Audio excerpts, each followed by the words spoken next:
and pepper them on both sides. Now watch what I do in terms of flouring it. You put it lightly on one side, lightly on the other. There's an excess of flour. You want to shake it off. Why?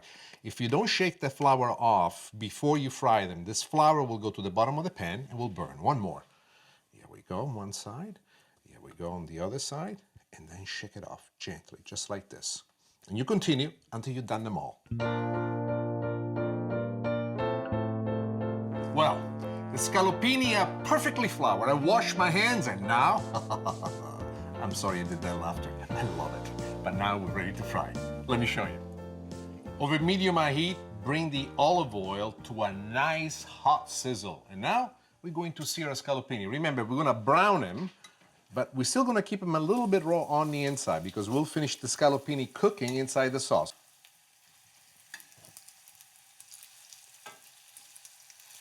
One of the great things about the scallopini is that by browning them on the outside, we are searing all of the important juices on the inside. So when they will braise into the sauce will not only coat them on the outside, but exchanges wonderful elements of flavor. Think of yourself as if you're a painter, and the ingredients that you use in the making of the recipe are these beautiful colors that you can see in your eyes, you can feel in your heart, and you can imagine. Cooking is like painting. When you turn the scallopini, always make sure that you turn them away from you. Why? If I was to drop this, the oil will splash outward in that way, never toward me. Hot oil like this, if not careful with, burns. How do I know? I had my few moments when I learned my lesson. Give it no more than another minute, and this part of the browning of the scallopini is done. We got the perfect consistency that we want, and now we take the scallopini and we move them away, put them back in the plate, and in the pan where we cook the scallopini, we're going to make the sauce. Now, before we get started, one of the things that I like to do is to take some of the oil in which we cook the chicken out of the pan. I've used abundant oil because it's very important that the chicken has enough of an amount of hot oil all the way around that does the perfect browning, but this oil is way too much for the sauce. So I'll take a couple of tablespoons out. Once you've taken the oil out and you have the exact amount that you want, usually I like to have no more than 2, maybe 3 tablespoons at most of oil in the pan, especially if you're cooking for the large group. This is a single serving, so it's a lot less. I want to make sure that you reheat the oil once again. Just the time that it takes you to move the oil away from the pan into a container lowers the temperature of the oil. And what I want the oil to do at this point is to really brown all the ingredients, because the bit of browning that we're going to get is going to add a lot of flavor. Our first addition is the garlic. I cut the garlic nice and thick because I want this garlic to be at the base of the sauce, and it will cook over a long period of time and soften up. Together with the garlic, we add some chopped white onion. Even red onions would do well for you. And here is the best surprise of them all. These are sun-dried tomatoes that are packed in olive oil. I drained the olive oil, and now we're adding the sun-dried tomatoes to the sauce, and this will make a fantastic base for us. Why do I like sun-dried tomatoes? What makes them unique? In the process of drying the tomatoes, all the flavor of the tomatoes themselves, it's concentrated by 1,000 times, but yet, over the gentle way in which the sun treats them, over a period of time, there's a wonderful sweetness to the tomato which is natural to them. And in this form, they have a pop of flavor, a presence of their own, and they have the ability as a glue to build a base that accepts all these other flavors and brings them to the next level. While the tomatoes are cooking so nicely, the next thing that I like to do is to add the parsley. If you don't like parsley, one of the things that you can substitute it with would be basil. That's an excellent addition, the aroma that we have in here. You notice that at this point, I'm not putting any salt or any pepper. There's quite a bit of salt within the context of the sun-dried tomatoes. And what I like to do instead is wait until the sauce comes to the very end and then taste for the amount of salt and pepper. And if I feel at that point to add some more, I do. Once you add too much salt, you can't go back. It is at this point that I like to add a little bit of white wine.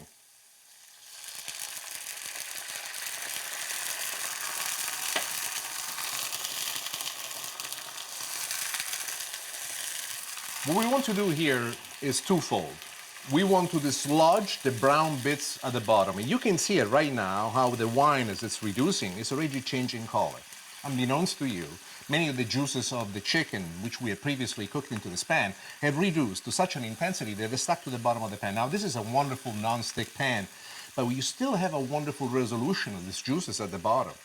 The wine freezes them and renders them liquid again and makes them part of the sauce. And this is an additional flavor which is essential to the success of this dish.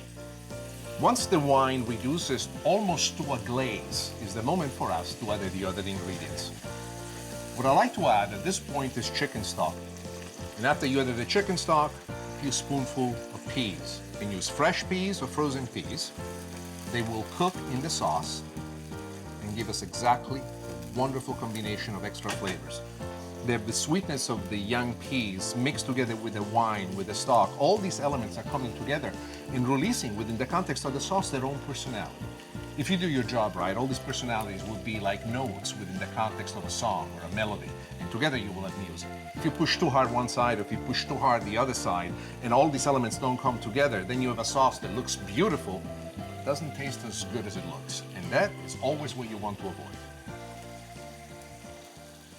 Once you cook the sauce for about 5 to 6 minutes of a medium-high heat and it's reduced to the right consistency, at this point you want to lower it down to medium-low, and then you want to add the chicken. Let the chicken braise freely into the sauce. How much time? It depends from the scallopini that you had.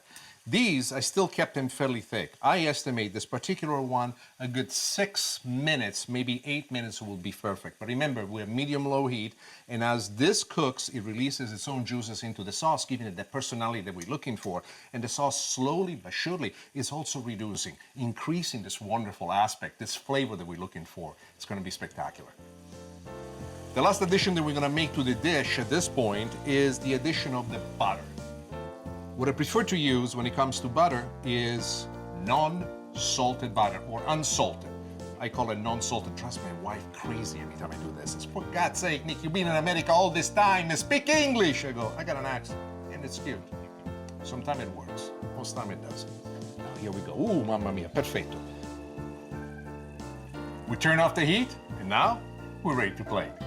Plating, to me, is the aspect that I love the most. I love the most because it's the moment in which this vision that I had inside my own head finally comes together into a reality. What I love the most is the sauce. I like to put the sauce all the way around. Now, there's always a fight at my house between me and my wife. My wife always tells me at this point I should stop. But I say, how can I stop? I want to put a little bit more garlic right in here, and then a little bit of sun-dried tomatoes right in there so you can see it. And then at this point she smacks me on the back of the head and says, enough is enough! But I cannot stop. This is exactly what I want. Scaloppine di pollo, sun-dried tomatoes, peas, and garlic alla stellino. Enjoy.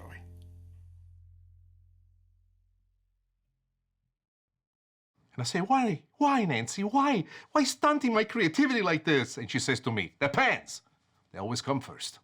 This way, they will be with us forever. And I have to listen.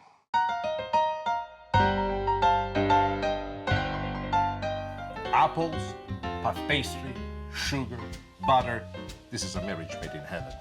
As a matter of fact, I'm going to show you in a very simple way how to put all these ingredients together and make a dessert that is elegant, tasty, and from now on, quite possibly, will become your signature dessert. Let me show you. When it comes to my apple tart, the most important thing is the filling. We start here with butter first, let it melt a little bit. Once the butter starts to melt, I like to have it almost in a semi-liquid form. The next thing that we're going to do is to add the sugar. And the amount of sugar that we add is almost equal parts as to what we do with the butter. Now, cooking over medium-high heat, always stirring attentively, you want to turn this into a caramel. How do you do that? Well, there's an accelerator, and that is a little bit of lemon juice. Just add a few drops. There you are. And then as you stir, keep an eye on it because it will go from just melted butter and melted sugar to caramel quite quickly. It will take a few minutes, but stay with it and keep stirring. Don't keep your eyes away from it because this is something that can turn on you quite quickly. The butter and sugar now have gone through the various phases. As you can see, it's now starting to bubbling aggressively. Pretty soon this is going to darken up, and this is the beginning of the caramel. When that happens, be alert. This is not something you want to waste time with. There you are. We are at the caramel stage. The next thing that we're going to do, we're going to add the apples. What we've done with these apples, we peel the apples, then we core the apples, and then we cut them in small pieces, small dices and small slices, whichever way you like them best to look on top of the apple tart once it's done. Right now, what I'm doing is I'm cooking the apples in the caramel. Why? First reason, I want them to get nice and dark and absorb the caramel. But also, in this continuous stirring, what I'm trying to do is to make sure that most of the water is still retained by the apples somewhat dissipates. So that what we are left with is a very thick caramel, the apple juice that will harden up with some of the sugar on the inside, which will make for us the perfect and most enchanting filling. I think this is the finished look that I love. I lost most of the water. This is perfect. Let me turn off the heat. All right, what we're going to do next, we're gonna let this cool off. We're gonna make sure that it cools off down to room temperature because we're gonna use this as the topping for our apple tart. I'm gonna put it right here in the middle. You can put in whatever amount you want, but whatever amount you want, let your fingers guide you through it. You want to mount it so that at least a 1/4 inch all the way around is completely free. Why? Well, let me show you. This is a piece that we already placed in the oven, and we cooked it about 400 degrees for 15 minutes. Notice how much higher this is. And this is what puff pastry does. Puff pastry has many layers of butter and flour, and over the periods of cooking, it creates a multi-layer effect. This is something that's quite easy, but not that many people do. What we're taking in this pan, I have melted some apple jelly.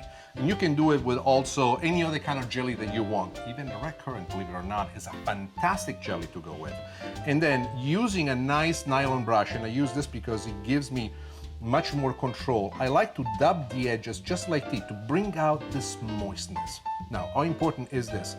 The fact that this is an apple jelly and the content on the inside is made of apples as well gives me a continuity of flavors, and this is what I love. And usually what I do is I do this right before I bring them out and I serve it to my diners, and look how pretty it is all around. It's splendid.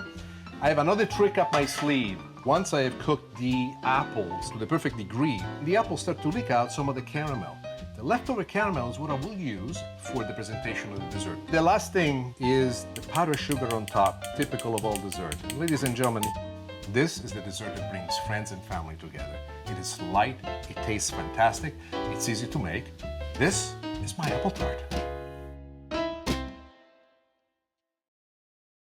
Well, for those of you out there who are not married, trust me, one day you'll talk like me. Whatever she says, you go along with. Happy wife, hey, happy life. And for a guy who's been married for over 35 years, I know what I'm talking about. Hey, fellas, before we go active, I just came up with an idea for the title of the show. Nick Stellino, a storyteller in the kitchen. Yeah. Let's save it for conversation later. I wonder if this might work. Yeah, we have it on. We just got the title sequence right there. There you are. The ideas, they come at me. I cannot stop it. They fly like this. Sometimes they go knock, knock. I say, no! And then I say, you can come out now. Brilliant. I love me. Go on.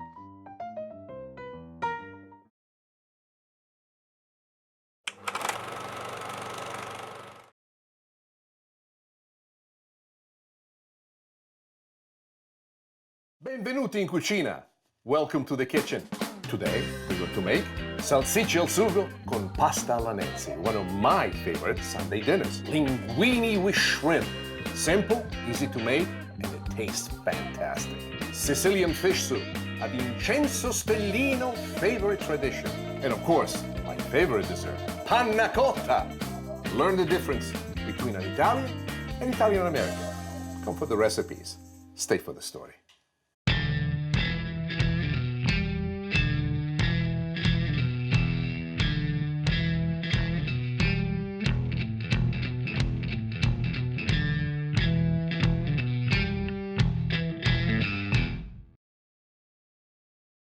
There are only two kinds of Italians. Italians and Italian-Americans. That's the way I see it. Italians, they're very difficult. I am difficult. Italian-Americans, they're always happy. They're generous. They don't care so much. Italians, we are difficult people. One of the rules that we have is that when you have a meat dish, like a steak, sausages, meatballs, you don't put pasta next to it. When I came to America and I got veal, marsala, with spaghetti on the same plate, it was for me an act of betrayal. I think I almost went crazy. remember writing to my mom and dad, says, you will not believe what they do here in America. They put the meat and the pasta together. What kind of forms are this? Now I do the same thing. I have become an Italian-American.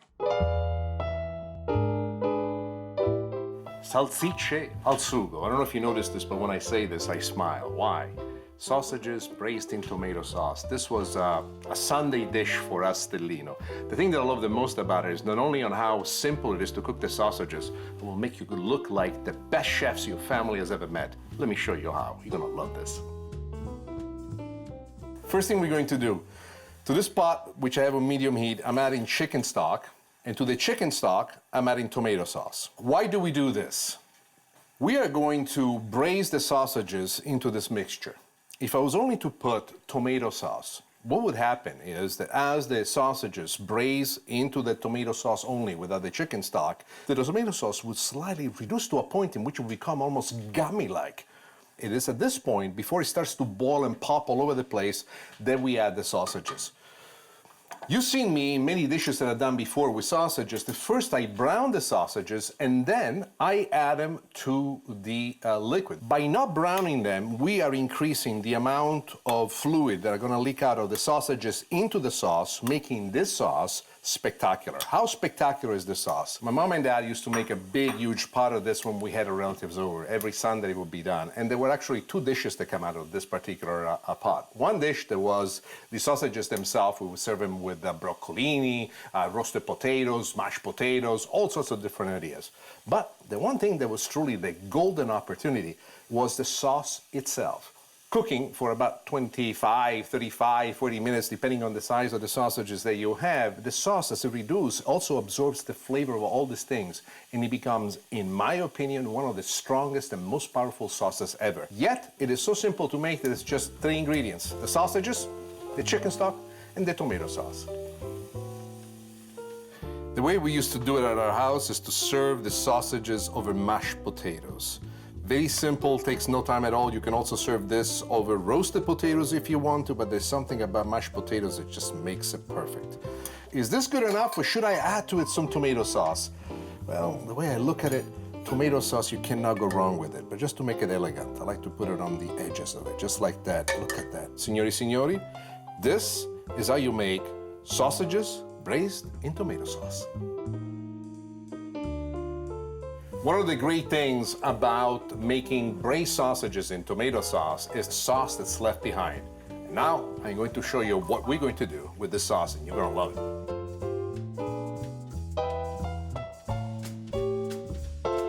The first thing that I do, I add it to the pan, and there is no addition of any other ingredients. I know that all the time that you guys have seen me do sauces before, you always see me adding a little bit of this, a little bit of that. The sauce needs nothing.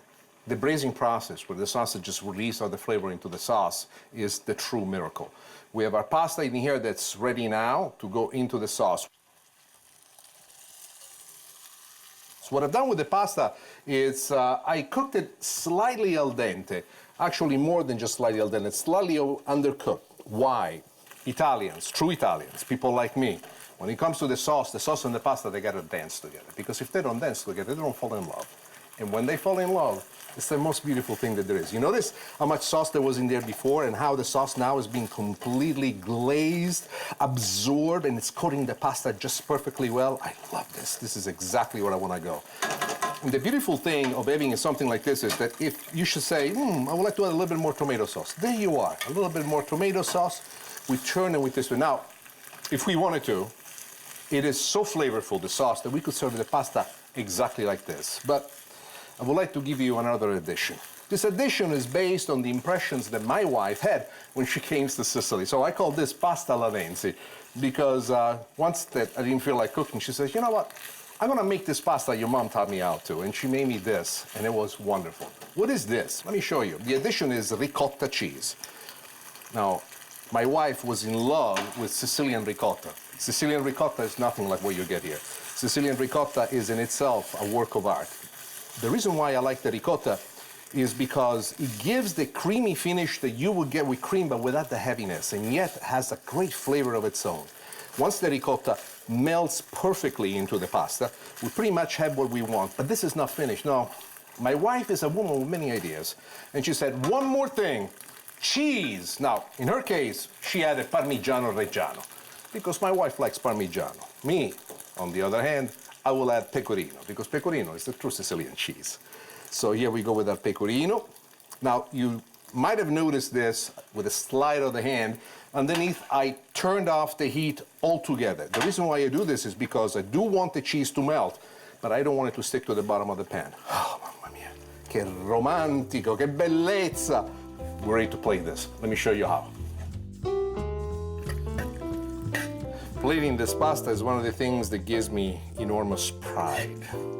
It gives me pride because this is a pasta that my wife made for me, based on their experiences from her trips and the travels to Sicily with me. I love it. I love it because not only it's spectacular and it tastes great, but it's simple to make. And there's something unique in the simplicity of beauty, exactly like her smile. When she smiles, she looks exactly like this pasta.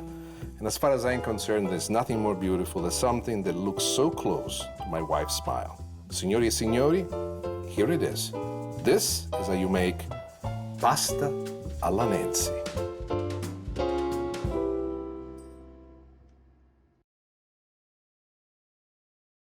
So, the pasta and the meat, do they live together? In America, they do. In Italy, they don't. As a matter of fact, another thing that as Italians do crazy, we do not allow people to put cheese on top of shellfish. I remember this one time my wife was at this very expensive restaurant in Venice, and she said, "Could I please have some cheese for the shrimp risotto?" And the waiter looked at her and said, "No." Then I looked at him back and says, "Would you like to get paid?" He said, "Yes." "Can I please have the cheese?" "No." These people really live by these rules. Pasta con I gamberi. Pasta with shrimp. Anybody can make pasta with shrimp. So why is this recipe so special? I have this issue with pasta with shrimp. More often than not, I find that when the shrimp is put whole, it's inconvenient for me to twirl the pasta around. So one day I thought to myself, and I was in my 30s at the time, why do I have to use the whole shrimp? Why don't I make a ragu of shrimp? It sounds innovative. It's beautiful. The shrimp comes out lovely, tender, moist, perfect. Let me show you to make my pasta with shrimp. I put the pasta into the water. We have the olive oil in the pan. The olive oil is abundant. Why is it abundant? Because the olive oil, in a certain way, is going to be our sauce. That's what we're going to have. So first, we're going to go with red pepper flakes. The reason why I like to put red pepper flakes is because I like a little bit of heat, and the little pepper flakes allow me to regulate the heat. I would say a quarter of a teaspoon, if the first time you ever do this, is a good way to go. The next thing that we're going to do, we're going to add some garlic. This garlic, we have cut really, really thick because this garlic is going to be with us all throughout the recipe, and I want to get it nice and brown. So here we go with a few pieces of garlic. I call them a few pieces. Some people get scared when I say this. While the garlic is cooking, I like to stir into the pan. Why do I do this? I want to keep an eye on it and make sure that the garlic doesn't go from just cooking to burn. So one of the things I'm going to do at this point, I'm going to lower down the heat. Another addition I'm about to make, you've seen this many times, is the addition of the parsley. Why is the parsley so important? By adding it now, what the parsley will do for us, it will fry into the sauce and release into the sauce this wonderful flavor of its own. Oh, the garlic is now starting to brown. This is the ideal moment when we want to add the shrimp. Now, what I've done with the shrimp, and this is very important for you to know, is, let me add it right now, I have cut the shrimp in small pieces. I would say each shrimp is about cut in 3 pieces, 1 inch each. Why do I do it this way? I think that it releases a lot more flavor into the sauce, and also I like it a lot more because it's a lot easier to taste, to bite into it, when you actually are twirling the linguine. While the shrimp is cooking, we add some more spices. A little bit of salt, use sea salt, I prefer that, and pepper, just to complete it with it. And one little addition that is not often done is just a little teaspoon of paprika. The reason why I put paprika is for its flavor, the smokiness that it brings into it, and also the color, which I love. Reduce this to medium-low and let the shrimp cook. As soon as the shrimp starts to pick up its beautiful red color, as you see right there, the next thing that we're going to do is to add a little bit of white wine. And here we go with the white wine. There you are. Now we're going to crank up the heat a little bit more, and we're going to cook it until some of the wine starts to evaporate.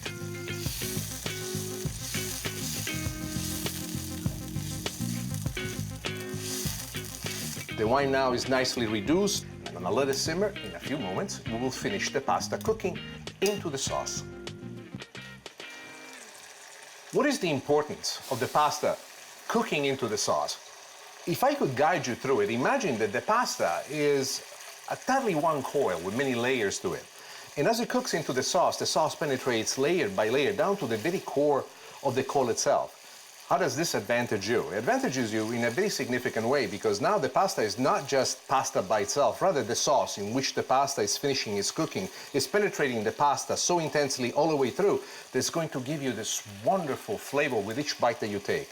The shrimp is releasing its flavor, the pasta is cooking through. I always like to keep my pasta a little bit al dente, slightly undercooked for the bite. If it's something that you don't like, you don't have to do it this way. It does not ruin the dish.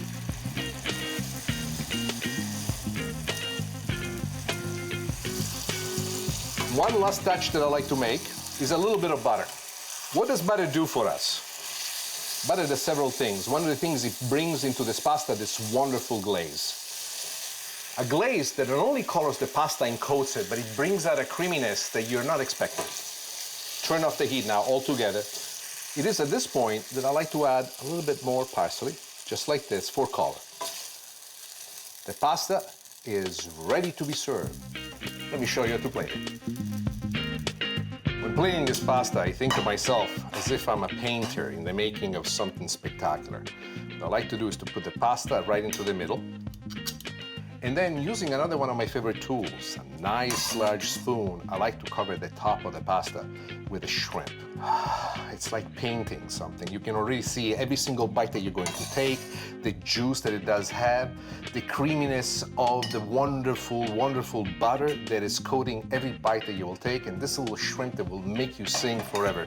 This is the kind of pasta that's going to make a little Italian out of you. Ladies and gentlemen, this is it. This is how you make pasta with shrimp.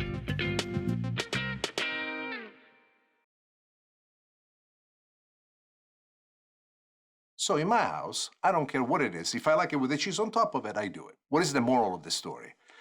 I believe that freedom, above all, and freedom of choice, even in eating, is far more important of the rules that are set up from wherever it is that we come from. Sicilian fish soup was a very popular dish at my house. Well, just about every Sicilian household, fish primarily was the mean of protein. This particular soup is unique because first, it's very simple to assemble. Ingredients that you find at your local supermarket, techniques as simple as 1, 2, 3, average pots and pans you have at home. But there is an addition about this, curry. Curry, you might say. How did a Sicilian come up with curry? My father had taken extensive trips up to northern part of Europe, and one year he come back with this curry spice that we never heard of, and he used it on everything, including spaghetti. Now, that was a problem. However, he redeemed himself, and the way in which he redeemed himself is by adding curry to this wonderful Sicilian-style fish soup. I guarantee you that once you try it, you will never go back to any other version that you know. The oil is nice and hot. We're gonna add some garlic. While the garlic is cooking, we add a little bit of red pepper flakes to enhance the heat. And as soon as that starts to pick up a bit of brown on the garlic, immediately we go with the onions. Stir the onions around. What we want to do right now is to have the onions melt into this. This is the base for the soup.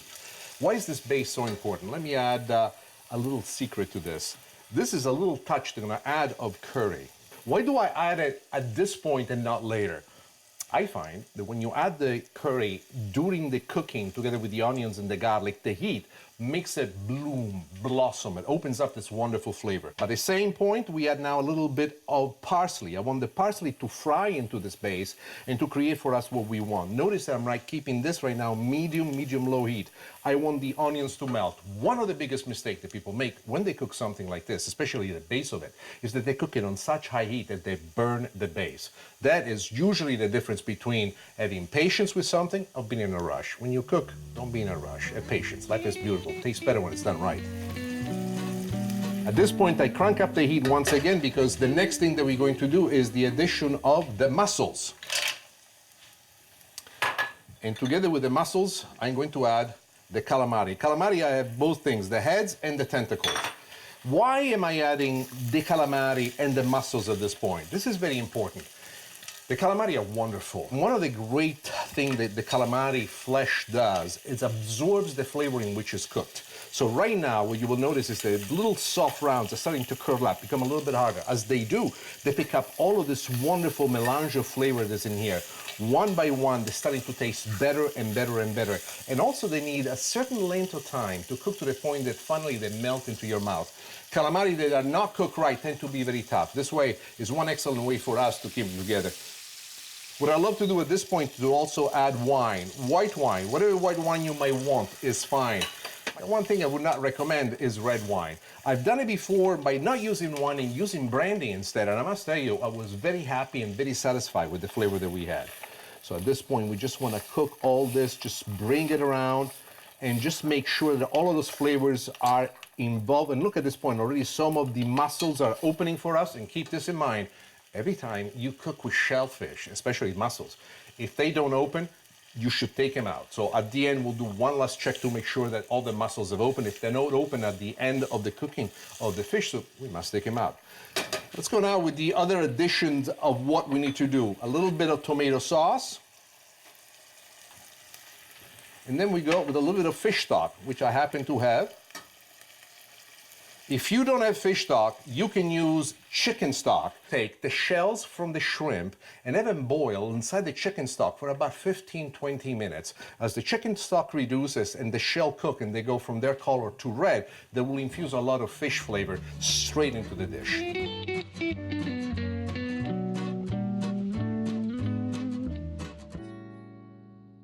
All right, as you can see, the mussels are starting to open up nice and beautifully. At this point, we add the other ingredients. First, we go with the shrimp.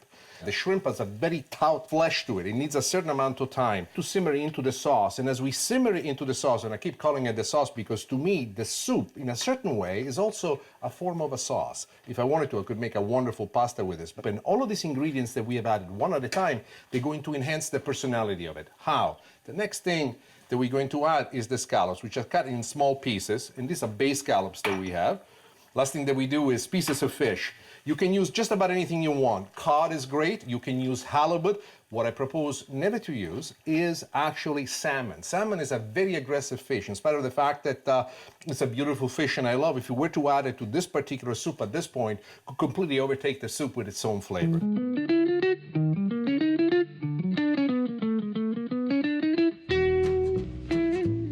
These as if we are composing right now a symphony.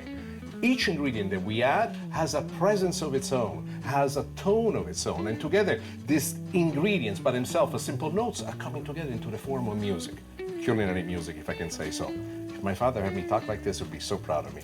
And we are ready to play.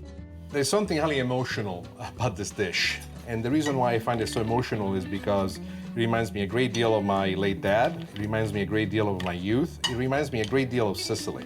And as I played and I look at all this wonderful shellfish, I remember spending time with my father, going to the fishmonger, to the market, picking up the ingredients together. Him telling me, Nicolino, Nicolino, guarda che ti voglio insegnare, un giorno la farai in America, dove andrai tu? My father even then knew that one day I would come to America. And I take my time while I do it. I take my time because I'm at peace with the world. I can see all these gorgeous ingredients, just perfect. The pieces of fish, the pieces of scallops, the shrimp, the calamari. I know what this flavor is like. This flavor is something far more than something just good. This flavor just hits the heart before it hits the stomach. And as I look at it, I say to myself, Papa, ti voglio bene, which translated in English means, Dad, I love you. And thank you for teaching me this.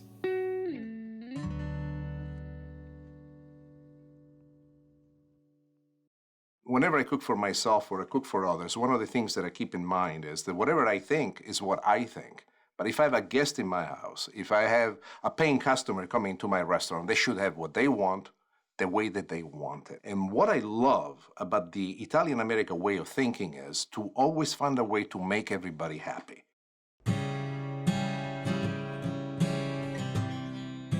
Mamma, mamma, fammi la panna cotta! No! Why? Perché sei un diavoletto. Translated in English, this means me screaming at my mom, Mom, Mom, please make me panna cotta. My mom answering back to me, no, because you're a little devil. In truth, I was a difficult child. But my brother Mario was worse, however. This is the dessert that Mom used to make at home for me and my brother Mario, and we loved it. Very easy to make, very tasty, and still, to this very day, one of my favorite desserts. So, how about I show you how to make it so you can make it for your family. The making of panna cotta is very, very simple. We start first and foremost with the cream together with the chocolate that we're gonna mix into the pan, and then you start stirring over low heat. What you want to make sure is that the chocolate melts into the cream. Once the chocolate melts to perfection, meaning there is no other solid pieces left behind, at that point, that's when we add the milk. The milk is going to make this a little bit lighter. It's wonderful. All right. Now, you don't want to bring this to a boil. You want to maintain it so that the melting continues and you see the chocolate becoming richer and richer on the inside.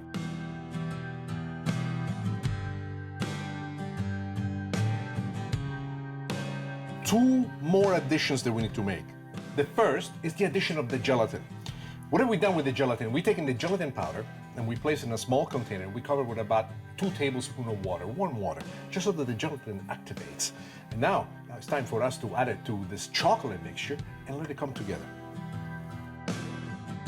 Once you add the gelatin, be attentive because the gelatin is still somewhat solid. So make sure that the gelatin completely melts because ultimately the gelatin is the bind that will make this particular liquid panna cotta into a nice, wonderful dessert. You know, if it was me, I could eat it right now.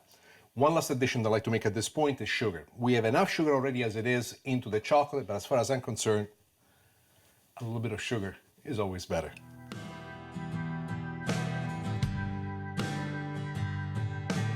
All right, our panna cotta is cooked perfectly. I want to share with you a couple of tricks that are going to make your life a lot easier, especially when it comes to pouring the panna cotta without any accident inside the molds in which ultimately the panna cotta will harden up and become jello-like.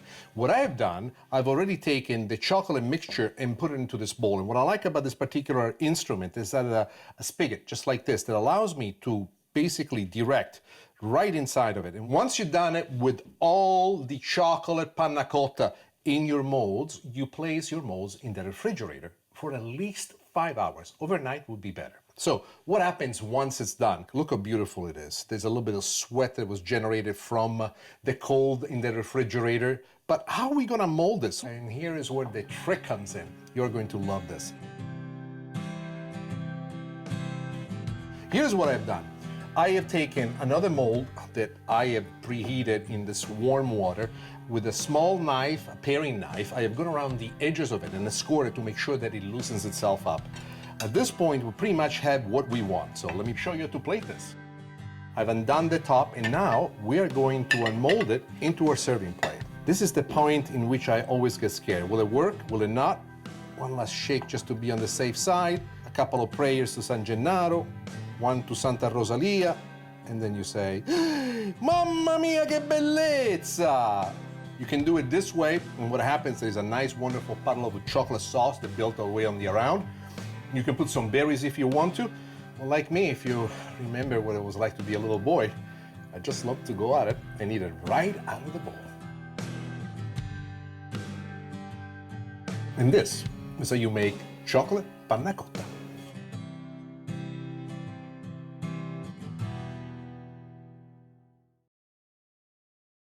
So I do believe that the Italian-American way, in my own mind, it's a better way. Might not be right all the time, but there's something for everybody. Yeah, I'm an Italian-American, and I like that. What if it doesn't work? What's gonna happen to Stellino? Don't worry about me, because even if it doesn't work, I'm still gonna eat it. And I'll say, 1, 2, 3, and then you got to give it one last push that says, please come out. How do you do it? Gently like this, and then we lift it and we say, Vieni, vieni, vieni, vieni, vieni, you son of a...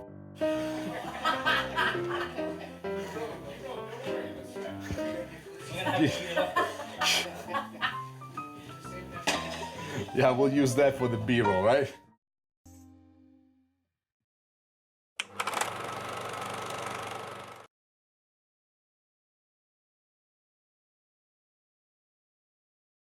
Having a bad day? I'll fix that for you. Come cooking with me in the kitchen. Today, we're going to make lenticchie brasate, braised lentils, an old-fashioned recipe made simple. Cavoli arriminati, mixed up cauliflower, a Sicilian specialty you never seen before. Pasta con le zucchine, a wonderful way to make a great pasta with just using zucchini and garlic.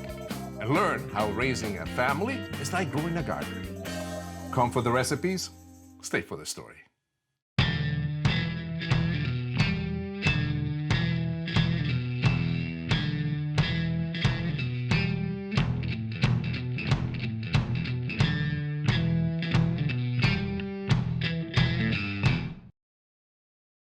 I do not come from a noble family. I am not a prince. I'm not a count. I play in my head the fantasy that I could have been, and the truth is that I come from a family of farmers. My father was the first one, after many generations of farming, who for the first time attempted to do something outside of the farming business and create for himself a business, an enterprise that was no longer dependent on the favors brought upon by the seasons changing. He instilled in me and my brother this instinct of being self-reliant, of understanding how to sell things, how to create a business plan, how to create something that would last, where we would not need to be employed by others, and we would find in ourselves our own freedom. Lenticchie brasate, braised lentils. These lentils are brought to a whole new height when sautéed together with a mirepoix. Very simple to make and very tasty. Let me show you how to make it. We have the olive oil nice and hot. To the olive oil, quite a bit of red pepper flakes because I like my lentils spicy. If you don't like them spicy, don't add it. The next thing that we do while the oil is getting nice and hot, we add some garlic. As always, you notice that I've added the garlic cut thick. Why? You should always ask why. You know, if you always ask why, you understand why things work and what is the sequence of events that brings the flavors that you're seeking. The reason why I like the garlic to pick it up at this point is because the next addition that I'm going to make is going to be the addition of il soffritto. Say that without laughing. What is soffritto? Soffritto is the Italian word for mirepoix. What is mirepoix? Mirepoix is nothing more than chopped onion, chopped celery, and chopped carrots. The three of them, the triumvirate, that's why we call it in Italian il triumvirato dei sapori, the triumvirate of the flavors, is considered to be at the base of just about any relevant sauce and or soup for that matter.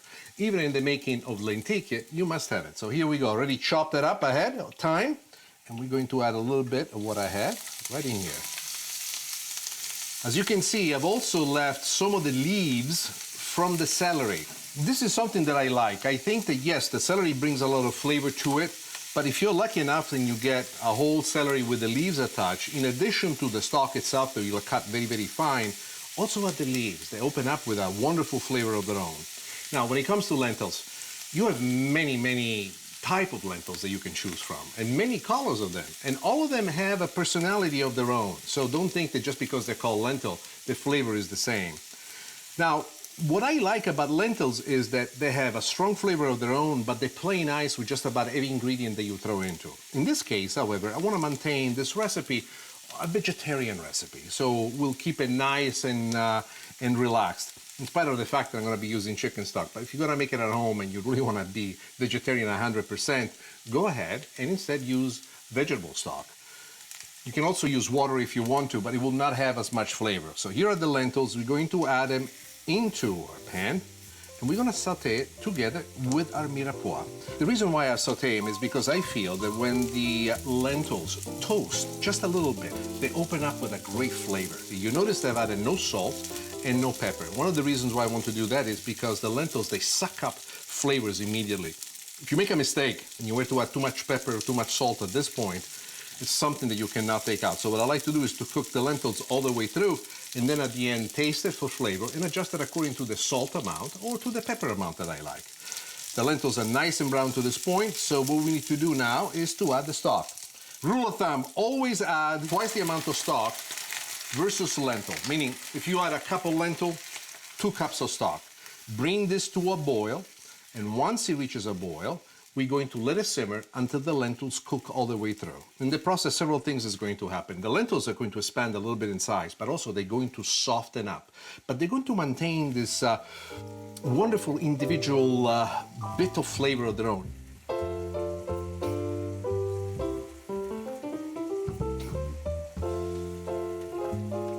You know, at the end of the year, on December 31st, is typical for us Italians to eat lentil on New Year's Eve.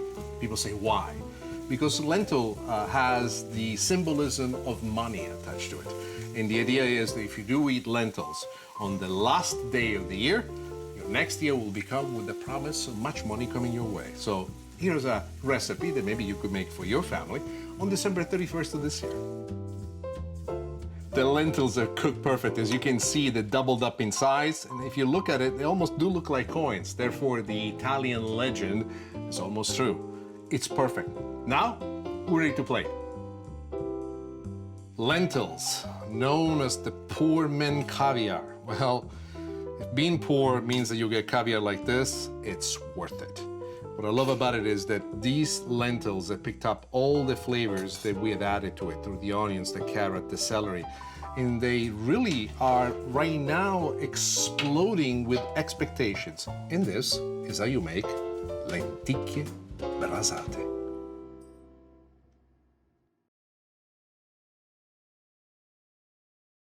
Unbeknownst to me, when my father finally retired and he had this wonderful little condo overlooking the town of Mondello, which is right by the sea near Palermo. There was this large extension of space that he had in front of him that was basically left abandoned. My father managed to fill it with dirt and to plant a garden. Cavoli arriminati. What does that mean? That's Sicilian, by the way. It's Sicilian dialect. Cavoli in Sicilian is used for the word cavolfiore, which is the Italian word for cauliflower. Arriminati, also part of the Sicilian dialect, means mixed up. What's so unique about this treatment that we do into these cauliflower florets that makes them interesting? Well, first and foremost, it's my recipe. Second, it's a Sicilian recipe. Third, it's a wonderful rendition with something as bothersome, in my opinion, as a cauliflower, which has no personal beauty of its own. Suddenly it's taken into a combination of ingredients together with a little bit of saffron, a little bit of pine nuts, raisins, tomato sauce, and explodes. And then there is this wonderful finish that we do with the vinegar and the sugar to give it a little bit of agrodolce onto it that elevates this recipe to something what you've never seen before. And yet, it's so simple to make. It takes almost no time at all. And by the time I'm done with you, everybody will know you as the magician that make cauliflowers sing. The oil is nice and hot, extra virgin olive oil. To this, we add a little bit of garlic. I like to add it in nice thick pieces like this because we're going to be braising this over a long period of time. And we're also going to have chopped white onion to create the base upon which our cauliflowers will cook properly. Next thing that I like to do, because I'm Sicilian, because we like spice, is a little bit of red pepper flakes right there. And then a little bit of parsley, because I want it to cook right into the base and give us this wonderful beginning. Why is the base so important? A lot of people ask me, why do I spend so much time in the base? By the way, some specific instructions. When you do this at home, I want you to reduce the heat to medium and cook this until the onions are translucent and the garlic starts to pick up some color. Now this is pretty much gotten to where we want to go. The garlic is starting to brown. And we add now the cauliflower. But what have we done with these cauliflowers? What we've done with the cauliflower, we only using the florets. And with the florets, I have cut them. In some cases, they're quite big. So what I've done, I cut them also in quarters. And I have parboiled them.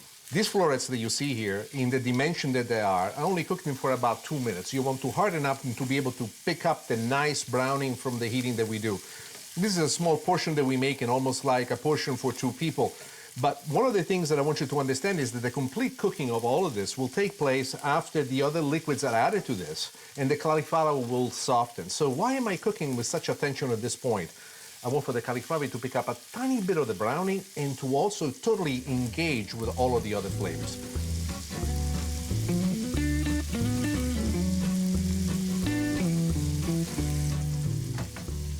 At this point, the last thing that I do is a little bit of sea salt. And I encourage you with sea salt because it's the only thing that we use in my home in Sicily. Now watch these other ingredients I'm about to add because you're going to be shocked. I'm sure you've never seen this before. Pine nuts. And after the pine nuts, what we have in here are raisins. What we've done with these raisins is interesting We have put them in hot water for about a half hour. We want to rehydrate the raisins. If you take them out of the package, you put them straight into the pan, what will happen to the raisins is they're too hard. This way they're soft, they release a lot more of the juices, and they combine with all the ingredients in a wonderful way. A handful should be enough, but knowing me, 2 handfuls is better. Imagine this in your head already, how the flavors are coming in together. But for this to cook perfectly, it has to braise. So what are the braising techniques that we're going to use? Where is the liquid? I prefer not to put any wine in this. Some recipes in other households, not mine, sometimes they add marsala. I prefer not to. What I like to add instead is chicken stock. If you do not want to use chicken stock, you want to make this exclusively vegetarian, your option would be water. I would prefer actually pasta water, or a vegetarian stock. That's another alternative that you can use.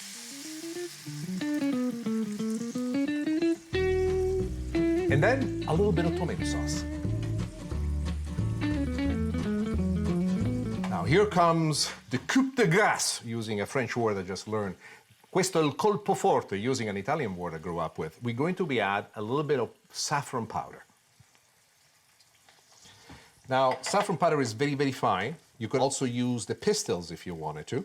The reason why we added it is just a tiny amount of flavor. It will give a certain yellow coloring, a hint of it to the cooking of it. The flavoring is very significant to the point that you will find a bit of a hint. If you go too strong with the saffron, it will take it from pleasant to unpleasant quite quickly.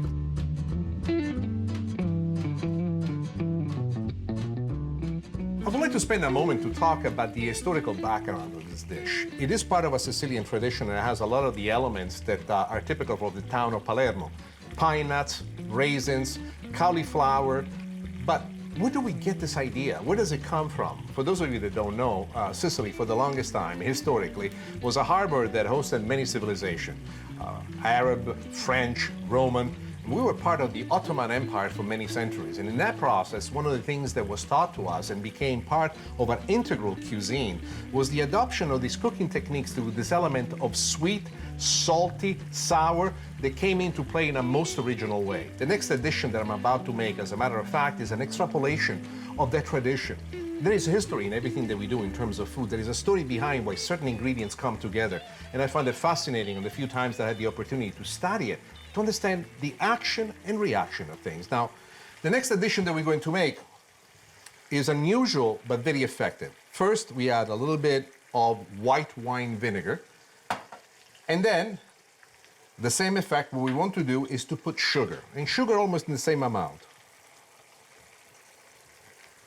The sweet and sour end that will come out of this is splendid, and it gives to all of this a wonderful, wonderful finish, and something that really teases the palate.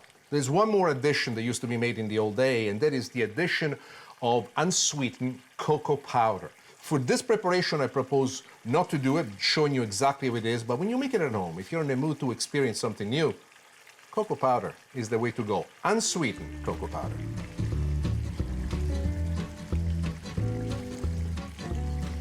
We're done. Let's turn off the heat, and now we're ready to plate.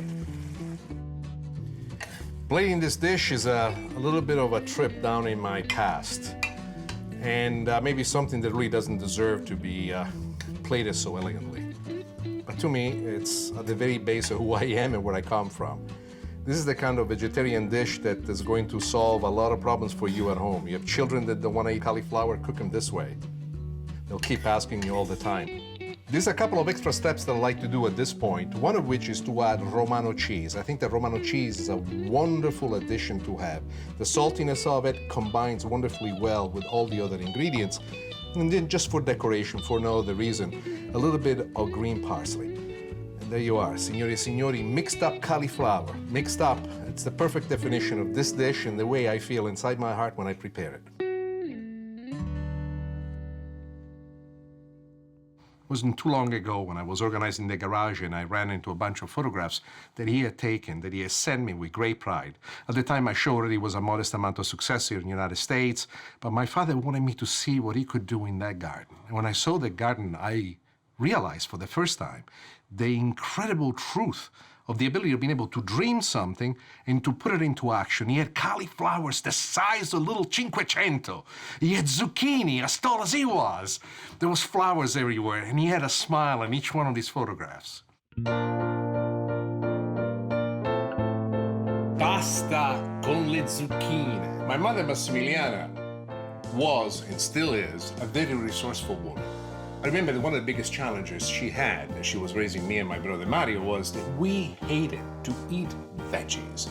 So what Mom did, she figured out an interesting way to put veggies inside the sauce of pastas. Now, what I'm about to show you is my rendition of this dish.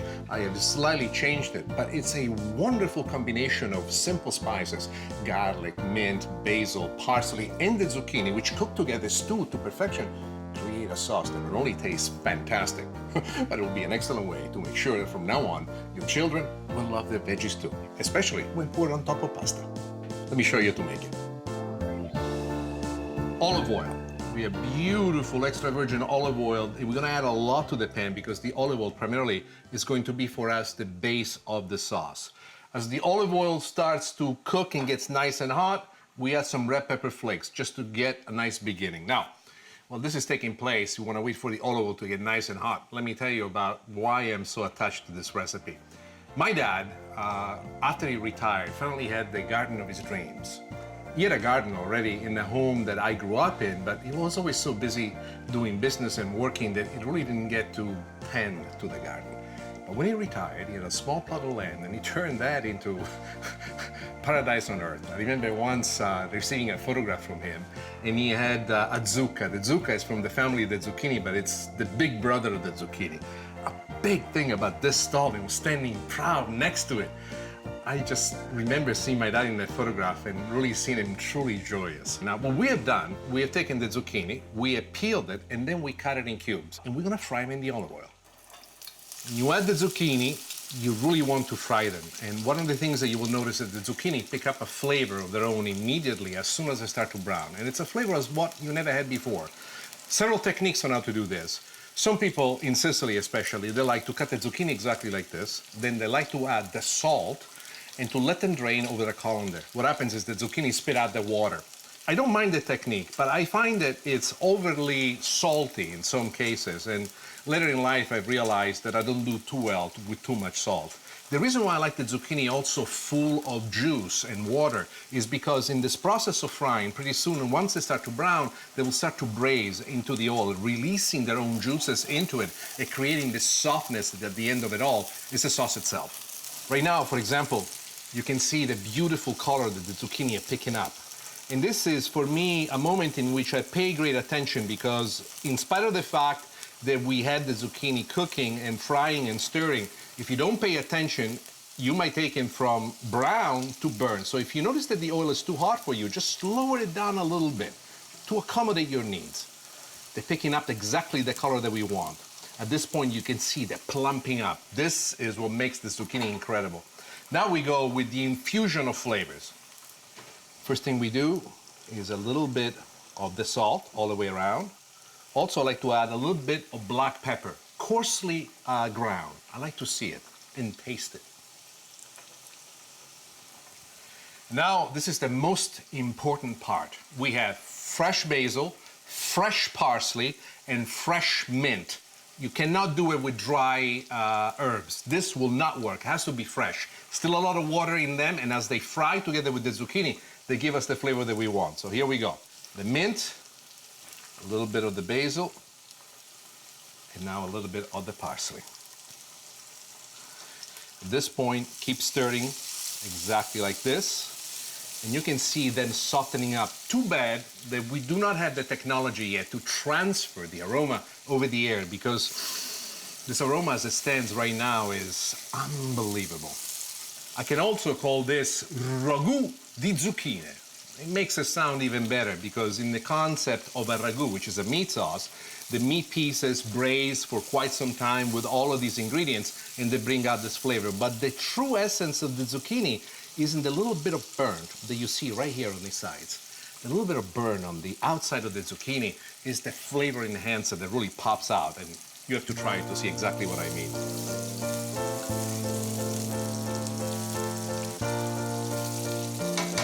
this point, we got as much as what we wanted. Next thing I'm going to do is I'm going to add the garlic. Unlike my garlic for each one of my recipes in the past, this time it's chopped. I want it to cook out right away. But what I do, I lower the heat down, and then I add the garlic. Uno, due, e tre. Why do I use a little spoon like this? I don't know. My dad used to do it that way, so once in a while, I don't know what happens to me. I go back and I do things not because I know what the reason for, but because it reminds me of the old days. The garlic is now cooking with the zucchini. This aroma that's coming out is fantastic. Now, let me show you another trick that most people don't know about. This sauce needs a little bit of liquid. More commonly, people would just simply go and grab some chicken stock. Instead, I think that the most important liquid to be had at this point is the water in which the pasta is cooking. So this is exactly what I'm going to do. Now, here we go. A lot of people, when they see me do this for the first time, they say, Nick, you're watering down the sauce. Hold on, hold on. The pasta water is full of starch. This is the starch that's being released by the pasta as the pasta cooks. This starch, as it's suspended mid-air within the context of the liquid of the water, has this ability of picking up, absorbing the flavor of whatever it goes into. Also, once the starch reaches a certain temperature, it expands. And as it expands, it still maintains, within the context of liquidity that we have, the thickness, which is perfect for us to coat the pasta with. And this is why I love it so much.